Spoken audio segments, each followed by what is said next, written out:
Good evening, my fellow scientists. It is Tuesday, October 10th, 2017, and I've got some interesting thoughts about the iron battery. I have prepared a new cell that is running in the lab as I speak, and I will update the construction and performance of that tomorrow. In the meantime, though, I've been thinking about an alternative chemistry. We had a physical, organic, and inorganic chemist talk at the university today. Does coordination chemistry on a number of different metals. It's pretty far outside of my field, but we were talking about the coordination of iron, and he mentioned that iron EDTA is going to be fairly slow to exchange its electrons and might actually impede the performance of this battery. So it might be worth going to a different iron compound at the cathode side of the battery. And he suggested that I should try the iron ferricyanate. That's iron 3 hexacyanide, better term. And I said, well, that's a good compound for rapid exchange of electrons. I've used it before for characterizing electrodes, but is it safe enough for people to use at home? And he said, yeah, that even if you drop it into sulfuric acid, it won't outgas its cyanide.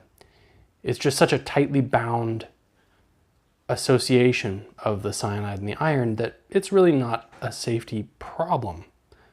In fact, he was telling me that it's been used as an antidote for certain poisons, that it complexes with some other rare earth metals, and if you've got them in your blood, it might even pull them out. So harmless enough to be injected into people under some circumstances. Not that I recommend that, obviously. But still, that was encouraging. So I'm going to look into replacing the iron EDTA with iron cyanide.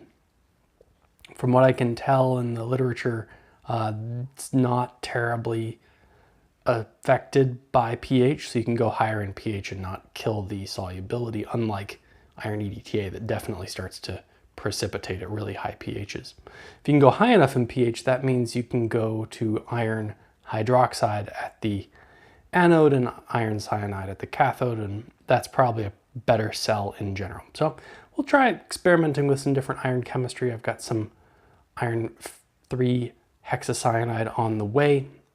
We'll compare that to the iron EDTA. I suspect it'll be significantly better. I've got the silver current collector. At least I hope it's pure silver.